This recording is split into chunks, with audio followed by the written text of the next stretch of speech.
दोस्तों, माध्यमिक विद्यालय शिक्षक दक्षता परीक्षा, उच्च माध्यमिक विद्यालय शिक्षक दक्षता परीक्षा, लाइब्रेरियन दक्षता परीक्षा की तैयारी के लिए आप हमसे संपर्क करें 7631314948 पर। इन शिक्षक दक्षता परीक्षा का हम कंप्लीट नोट्स प्रोवाइड करते हैं, जिनकी परीक्षा 30 जुलाई को होने वाली है। माध्यमिक विद्यालय में कार्यरत सामाजिक विज्ञान के जो शिक्षक हैं, इन शिक्षकों के लिए दक्षता परीक्षा के हम वस्तुनिष्ठ प्रश्नों के कलेक्शन आज आपके साथ साझा करेंगे।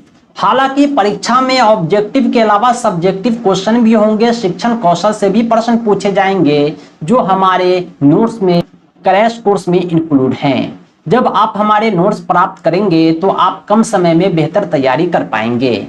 आइए हम कुछ सामाजिक विज्ञान के क्वेश्चन को सॉल्व करते हैं, जो आपके परीक्षा में पूछे जाएंगे। ये जो 20 प्रश्न है वस्तुनिष्ठ प्रश्न, आपकी परीक्षा में इस 20 में आपके 18 नंबर कन्फर्म है। आप इस वीडियो को स्किप किए बिना अंत तक देखते हैं तो आप अभी ही अपनी सफलता सुनिश्चित कर पाएंगे। आइए कुछ प्रश्न हम सॉल्व करते हैं। सबसे पहला प्रश्न है, भारतीय संविधान सभा की संघीय शक्ति समिति के अध्यक्ष कौन थे? भारतीय संविधान सभा के संघीय शक्ति समिति के अध्यक्ष थे पंडित जवाहरलाल नेहरू। सही जवाब है ऑप्शन डी। नेक्स्ट क्वेश्चन है, भारतीय संविधान सभा की प्रारूप समिति, जिसे मसविदा समिति कहा जाता है, के अध्यक्ष कौन थे? भारतीय संविधान सभा की प्रारूप समिति के अध्यक्ष डॉक्टर भीमराव अंबेडकर थे। नेक्स्ट क्वेश्चन है, भारतीय संविधान में सभी निर्णय किस आधार पर दिए गए हैं? भारतीय संविधान में जो भी निर्णय लिए गए हैं संविधान सभा द्वारा, वो सहमति और समायोजन के आधार पर लिए गए हैं। नेक्स्ट क्वेश्चन है, भारतीय संविधान सभा में महिला सदस्यों की कुल संख्या कितनी है? भारतीय संविधान सभा में कुल महिला सदस्यों की संख्या कितनी थी? 15 थी। नेक्स्ट क्वेश्चन है, संविधान निर्मात्री सभा में झंडा समिति के अध्यक्ष कौन थे? संविधान निर्मात्री सभा में झंडा समिति के अध्यक्ष डॉक्टर राजेंद्र प्रसाद थे। नेक्स्ट क्वेश्चन है, भारतीय संविधान में सम्मिलित किस भाषा के लिए 2011 तक ज्ञानपीठ पुरस्कार नहीं दिया गया था? भारतीय संविधान में सम्मिलित सिंधी भाषा के लिए 2011 तक ज्ञानपीठ पुरस्कार नहीं दिया गया था। मराठी, हिंदी, गुजराती के लिए दिया गया था, सिंधी के लिए नहीं, जो 2011 के बाद मिलता है। अब हम बढ़ते हैं अगले सवाल की तरफ। भारतीय संविधान में 9वीं अनुसूची परिवर्धित हुई है। 9वीं अनुसूची का जो संशोधन हुआ है वो प्रथम संशोधन द्वारा हुआ है। अगला क्वेश्चन है, संविधान पांडुलेखन समिति का निम्न में कौन सदस्य नहीं था? संविधान पांडुलेखन समिति के जो सदस्य थे उसमें मोहम्मद असदुल्ला, के.एम. मुंशी, ए.के. नैयर थे। जवाहरलाल नेहरू संविधान पांडुलेखन समिति के सदस्य नहीं थे। अगला क्वेश्चन है, किस दिन से संविधान सभा का अंतरकालीन संसद के रूप में आविर्भाव हुआ? 26 जनवरी 1950 को संविधान लागू होता है और संविधान सभा का अंतरकालीन संसद के रूप में आविर्भाव होता है, यानी संविधान सभा जो है वो संसद बन जाता है। नेक्स्ट क्वेश्चन है, भारतीय संविधान की प्रस्तावना पर किस क्रांति का प्रभाव नहीं था? हमारे संविधान जो लिखा गया है अलग अलग देशों के संविधान को देखकर लिखा गया है, बहुत सारी क्रांति से प्रेरणा ली गई है। जब आप संविधान की प्रस्तावना पर गौर करेंगे तो इसमें फ्रांसीसी क्रांति का प्रभाव है, अमेरिकी क्रांति का प्रभाव है, रूस की बोल्शेविक क्रांति का प्रभाव है, लेकिन चीनी क्रांति का कोई प्रभाव नहीं है। समानता, स्वतंत्रता, भाईचारा, ये फ्रांसीसी क्रांति का नारा था। यहाँ से हमारे देश की प्रस्तावना में, संविधान की प्रस्तावना में इंक्लूड किया गया है। इसी प्रकार अमेरिकन क्रांति, बोल्शेविक क्रांति से भी कुछ शब्द लिए गए हैं, लेकिन चीन की क्रांति से नहीं लिए गए हैं। अगला क्वेश्चन है 11 नंबर, भारत के संविधान का निर्माता किसे माना जाता है? डॉक्टर भीमराव अंबेडकर को भारतीय संविधान का निर्माता माना जाता है। नेक्स्ट क्वेश्चन है, उच्चतम न्यायालय ने संविधान के मूल ढांचे का सिद्धांत किस वाद में प्रतिपादित किया? सुप्रीम कोर्ट ने संविधान के मूल ढांचे का सिद्धांत दिया था केशवानंद भारती विवाद में। यह केशवानंद भारती बनाम केरल राज्य का था। नेक्स्ट क्वेश्चन है, संविधान सभा के कितने उपस्थित सदस्यों ने संविधान पर हस्ताक्षर किया? संविधान सभा के 284 सदस्यों ने संविधान पर हस्ताक्षर किया था। नेक्स्ट क्वेश्चन है, जिस संविधान सभा द्वारा भारत के संविधान का अधिनियमन किया गया उसके सदस्य कौन थे? संविधान सभा ने संविधान का अधिनियमन किया, उसके जो भी सदस्य थे वो विभिन्न प्रांतों की विधानसभा द्वारा चुने गए थे, नामित सदस्य थे। अगला क्वेश्चन है 15 नंबर, संविधान के किस भाग में संविधान संशोधन का उल्लेख है? संविधान के भाग 20 में संविधान संशोधन का उल्लेख है। नेक्स्ट क्वेश्चन है, संविधान सभा में उद्देश्य प्रस्ताव किसने प्रस्तुत किया? संविधान सभा में उद्देश्य प्रस्ताव डॉक्टर जवाहरलाल नेहरू ने प्रस्तुत किया था।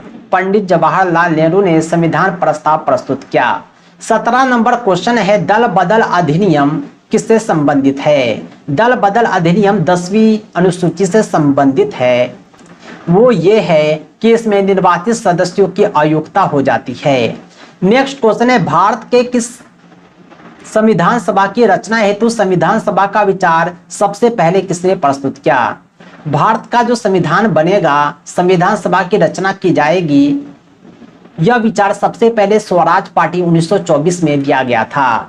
इन्होंने कहा था कि संविधान सभा का गठन होगा, संविधान की रचना होगी। नेक्स्ट क्वेश्चन है, महाराष्ट्र में लोकसभा सीट कितनी है? महाराष्ट्र में लोकसभा सीट 48 है, 48। संविधान सभा अंतिम रूप से किस दिन आखिरी बार मिली? संविधान सभा जो है अंतिम रूप से 24 जनवरी 1950 को मिलती है और इस पर हस्ताक्षर होते हैं। संविधान 26 जनवरी को लागू होता है। नेक्स्ट क्वेश्चन है, संविधान सभा द्वारा अंतिम रूप से पारित संविधान में कुल कितने अनुच्छेद और अनुसूचियां थी? संविधान सभा ने जो अंतिम रूप से पारित किया था संविधान को, उसमें 395 अनुच्छेद और 8 अनुसूची था। नेक्स्ट क्वेश्चन है, संविधान सभा के प्रारूप समिति के सदस्यों यानी मसविदा की संख्या कितनी थी? कुल 7 थी। नेक्स्ट क्वेश्चन है, भारत के संविधान निर्माता डॉक्टर भीमराव अंबेडकर का जन्म कब हुआ? 14 अप्रैल को हुआ। अंबेडकर जयंती 14 अप्रैल को मनाते हैं। नेक्स्ट क्वेश्चन है, संविधान की प्रारूप समिति के अध्यक्ष कौन थे? संविधान की प्रारूप समिति के अध्यक्ष पंडित जवाहरलाल नेहरू थे। लोकसभा का उम्मीदवार होने के लिए न्यूनतम आयु क्या है? 25 वर्ष है। नेक्स्ट क्वेश्चन है, निम्नलिखित में से राष्ट्रपति की नियुक्ति कौन नहीं करता है? यानी राष्ट्रपति किसकी नियुक्ति नहीं करते हैं? मुख्यमंत्री की नियुक्ति, अल्पसंख्यक आयोग की नियुक्ति, भाषा आयोग के सदस्य की नियुक्ति, राज्यपाल की नियुक्ति, सभी की नियुक्ति। मुख्यमंत्री को छोड़कर के राष्ट्रपति सभी की नियुक्ति करते हैं। मुख्यमंत्री की नियुक्ति जनता द्वारा किया जाता है चुनाव में, विधानसभा चुनाव में। नेक्स्ट क्वेश्चन है, भारतीय संविधान को अपनाया गया किसके द्वारा? संविधान सभा के द्वारा। नेक्स्ट क्वेश्चन है, किस राज्य में नगर पालिका का सीमा क्षेत्र अधिसूचित करने के लिए निम्नलिखित में कौन सक्षम है? नगर पालिका का सीमा क्षेत्र जो है संबंधित राज्य का राज्यपाल निर्धारित करता है। नेक्स्ट क्वेश्चन है, संपूर्ण भारतीय संविधान के निर्माण में संविधान सभा को कितना समय लगा? 2 साल 11 महीना 18 दिन का समय लगता है। नेक्स्ट क्वेश्चन, राजेंद्र प्रसाद को देश रत्न की उपाधि किसने दिया? राजेंद्र प्रसाद को देश रत्न महात्मा गांधी ने कहा। नेक्स्ट क्वेश्चन है, भारत का संविधान कब लागू हुआ? 26 जनवरी 1950 को। नेक्स्ट क्वेश्चन, निम्नलिखित में कौन प्रारूप समिति मसविदा समिति का सदस्य नहीं था? जवाहरलाल नेहरू, मोहम्मद असदुल्ला, के मुंशी, गोपाला स्वामी अयंगर। जवाहरलाल नेहरू प्रारूप समिति मसविदा समिति के सदस्य नहीं थे। नेक्स्ट क्वेश्चन, राष्ट्रपति का रिक्त स्थान भर दिया जाना होता है। राष्ट्रपति का पद खाली नहीं रहना चाहिए, 6 महीने के अंदर हर हाल में भर देना है। नेक्स्ट क्वेश्चन है, किसी भी विधि के लिए सर्वोच्च न्यायालय से परामर्श मांगने का अधिकार किसको है? राष्ट्रपति को है। वो जब चाहे सर्वोच्च न्यायालय से परामर्श ले सकता है। नेक्स्ट क्वेश्चन है, कार्यपालिका का प्रमुख कौन होता है? तो राष्ट्रपति होता है। अगला क्वेश्चन है, संविधान के अनुच्छेद 74 के अनुसार राष्ट्रपति के कार्य को संपन्न करने के लिए एक मंत्री परिषद होगा और उसका प्रधान किसे बनाया गया? इस मंत्री परिषद का प्रधान जो बनाया गया है वह प्रधानमंत्री को बनाया गया है। भारत में लोकसभा किसका प्रतिनिधित्व करता है? यह भारतीय जनता का प्रतिनिधित्व करता है, क्योंकि जनता ही वोट देकर चुनती है लोकसभा सदस्य को। भारतीय संविधान में नीति निर्देशक तत्व किसके लिए है? यह सरकार के लिए है। नेक्स्ट क्वेश्चन है, किसी भी राज्य का संवैधानिक प्रधान किसे माना जाता है? राज्य का जो संवैधानिक प्रधान होता है राज्यपाल होता है।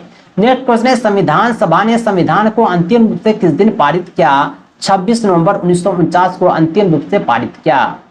दोस्तों ये है 40 प्रश्न जो माध्यमिक शिक्षक दक्षता परीक्षा के लिए इंपॉर्टेंट है, सामाजिक विज्ञान के शिक्षकों के लिए। दोस्तों सामाजिक विज्ञान के शिक्षक का हमारे पास कंप्लीट नोट्स है, ऑब्जेक्टिव क्वेश्चन के कलेक्शन भी है और सब्जेक्टिव नोट्स भी है और शिक्षण क्वेश्चन के प्रश्न भी है। आइए हम आपको कुछ सब्जेक्टिव नोट्स दिखाते हैं ताकि इसे आप आसानी से प्राप्त कर सके, आपको हम पर विश्वास हो जाए। दोस्तों सब्जेक्टिव क्वेश्चन के नोट्स में हमने क्लास 10th के बुक के सॉल्यूशन को ही इंक्लूड किया है। ये बुक के सॉल्यूशन भी हैं और जो है समझिए कि दक्षता एग्जाम के नोट्स भी हैं। History, political science, geography, economics सभी सब्जेक्ट को हमने अलग अलग कवर किया है और अलग अलग नोट्स आपको दिए जाएंगे। लगभग 35 पेज का हिस्ट्री का हमारे पास नोट्स है, जिसमें यूरोप में राष्ट्रवाद पहला चैप्टर है, रूढ़िवादी से क्या समझते हैं, जागीरदारी, वियना कांग्रेस, नेपोलियन के बारे में, यूरोपीय समाज के बारे में, यानी हर टॉपिक को हमने इसमें इंक्लूड किया है। इटली का एकीकरण हो गया, 1848 की क्रांति हो गया, 1830 की क्रांति हो गया। इसके अलावा जितने भी टॉपिक आपको क्लास 10th के बुक में, 9th के बुक में मिलेंगे, सब यहाँ इंक्लूड हैं। ये समझिए कि आपका सोशल साइंस का कंप्लीट नोट्स है। रूसी क्रांति के अलग अलग कैरेक्टर पर हमने चर्चा किया है। इस तरह हमारे पास जो है सिविक्स के भी नोट्स हैं, पॉलिटिकल साइंस के, और जो है ज्योग्राफी के भी नोट्स हैं, इकोनॉमिक्स के भी नोट्स हैं। समाजवाद और साम्यवाद में अंतर क्या है, यानी हम आपको दिखलाते हैं। ये आप देख पा रहे होंगे, काफ़ी तेज़ी से हम स्क्रॉल कर रहे हैं। हमने पूरा जो है हिस्ट्री को कवर किया है। इस प्रकार जो है आप कम समय में बेहतर तैयारी कर पाएंगे। ये एक क्रैश कोर्स है जो ऑब्जेक्टिव, सब्जेक्टिव, शिक्षण कौशल सबके आपको अलग अलग दिए जाएंगे। दोस्तों हमने दक्षता परीक्षा का कंप्लीट तैयारी कराया था प्राथमिक शिक्षकों के लिए और बेहतर परिणाम आए हैं। माध्यमिक, उच्च माध्यमिक शिक्षकों के लिए भी हमारे कोर्स सफिशिएंट है आपकी सुनिश्चित सफलता के लिए। दोस्तों आज के लिए इतना ही, बहुत बहुत धन्यवाद। Thanks for watching. Complete notes के लिए संपर्क कीजिए 7631314948 पर।